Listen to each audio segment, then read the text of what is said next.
Hello, this is Dan Lemieux.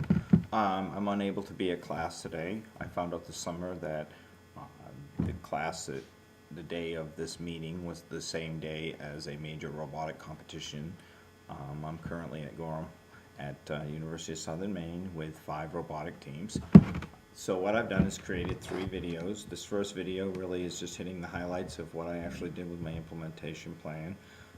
First thing that I would like to just mention is one of the things that my focus is a little different than I think than most. So first of all, I'm not a science teacher. I pretty much teach hands-on classes and technology education. One of the things that I do is try to take some of the kids that are currently in your science classes and really add some add-on activities for them to really fully learn and integrate the learning in the classroom into some hands-on projects. One of the big successes of my implementation plan was the use of YouTube videos, and I actually used it in most of my classes, which just talked about in general how electricity is generated, how it gets distributed to people's homes, and then what are some of the different alternative energy sources that we have. At Spruce Mountain Schools, we do have quite a few ongoing projects, and the things that we learned and used in this class will be fully integrated into many classes that we teach, along with the e-monitor and a few other projects that we have along the way.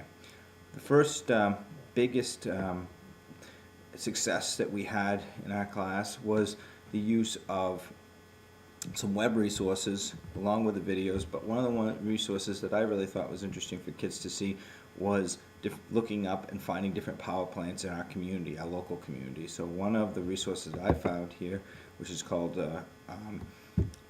which shows all the power plants in the state of Maine, how much power they generate, and where they are. And I thought that was kind of neat, so I'm bringing that up right now. And so we were able to look up all the different power plants in Maine, see how much power they actually generate, and you can actually do a little exploring on this site and actually get pictures of that, which I thought was really interesting because many kids have been around or near these power plants and see how the power plants are fairly close to our communities and how much power they actually generate. I thought it was interesting that we were able to go to Mars Hill and look up the actual power generating facility and how much it's actually producing, and then talk about the different controversies around wind power and other power generating facilities. We found this very, very useful and a great way to introduce electricity as a topic in a variety of different classes. So I'm going to close out of that. One of the other things that I was able to do that I focused on was to try to bring my experiences into the classroom for kids. And one of the things that I've traveled quite a bit, and I've been to some places in the world, and I've been to the Three River Gorge Dam. And one of the projects that we worked on throughout the semester was comparing the Three River Gorge Dam project to with a project here in Maine, which is Wyman Dam, and the flooding of Flagstaff Lake. So we found that to be an interesting parallel, and I have the links to that later on in this project. Let's scroll down here a little bit. This activity recently we put in, I found this would be very useful for kids to get them to kind of focus on what is their use of electricity. We found this website a few weeks ago, and what it is a web page by CMP that you can go in and figure out your electric use in your house. So you can go in and you can plug in all the things you have in your house all the way down through, and then at the end you can actually figure out what it costs for you to generate electricity for your house, or what you anticipate it costing you to generate. Combining this with the e-monitoring, it really kind of makes a powerful lesson.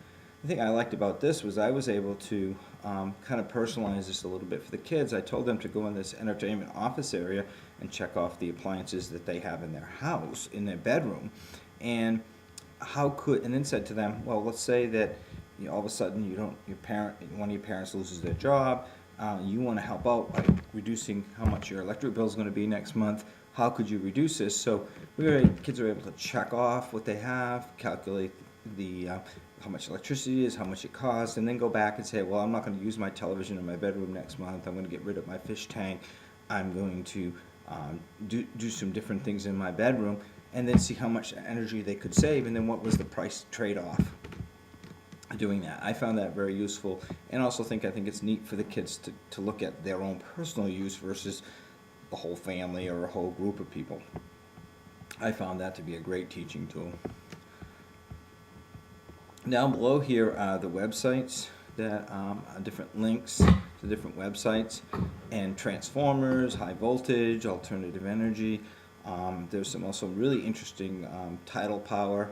This is actually a great resource also here. Energy Quest has a lot of chapters that I found very useful. I actually printed off some of those and handed those out to kids. So the overview, this is kind of my overview of my implementation plan. There are a lot of other things that I've already covered and people can read about. But this is just some of the big, hitting the highlights of the big projects that I did that were super successful. And the next few videos are going to show you some of my classes and some of the kids. Thank you.